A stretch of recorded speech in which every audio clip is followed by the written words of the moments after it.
If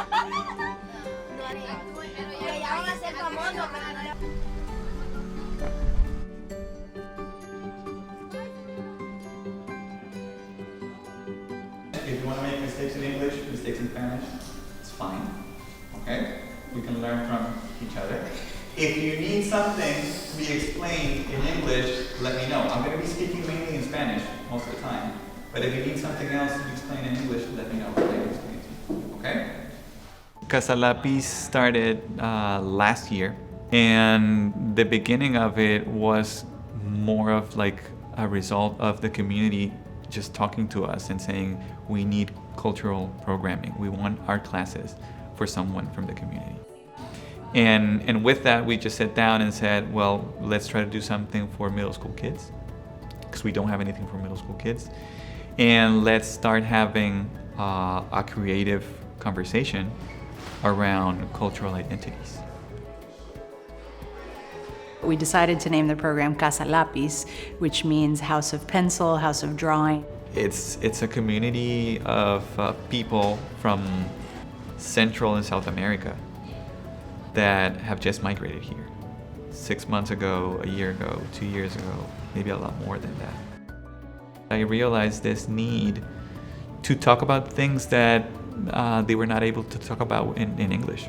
This creative language, it could be drawing or painting or sculpture or collage, started to replace or fill in the gap of not being fluent in English. One of the first exercises that we do is a self-portrait. So we have this big roll of paper on the floor. Each of them lays down on the floor and someone else draws their silhouette. And then what we ask them to do is to draw things that make them who they are inside of the silhouette. There's a conversation around what things do we have in common. And then there's a conversation about how do those things work with this new city, with this new language and people around you. Parents are looking for a place or an experience or a group where their kids can practice Spanish in a positive way and in an open way. But to me, the main way of doing that was to get them comfortable in any language. They may not be experiencing that safety in other circles, and that could be inclusive of their school environment, where they're more than likely being really encouraged and pushed to speak English, or in their home environment where they may be more pushed to speak Spanish. So this is a space really where whichever language is bubbling up for them, they're able to use, and neither one nor Spanglish is really wrong at that point. Something I really try to encourage with my students, it's like we're not just learning English, we're becoming bilingual. When they're learning English, they're not losing the part of them that speaks Spanish, because with them speaking Spanish, that's tied to like their whole experience and their community and everything they've ever known. What I've seen in youth that are in environments where their identity is not celebrated or not seen or acknowledged is sometimes there can be a sense of shame or of rejection or of neglect for it. I was born here and have Mexican heritage, and I'm a product of Chesterfield County Public Schools, so I've been in the Richmond area for a while. And I remember a time where my experience in school, cultural identity was not celebrated or talked about for my particular experience. I think what makes Casa Lápiz, or one of the things that makes Casa Lápiz special, is that we are increasing access to an art program in a way that's welcoming to youth that are only Spanish speaking in the process of learning English, or youth that speak both languages, or even if they speak minimal Spanish but identify as Latino. There's not really another program out there that is specific for this population of youth.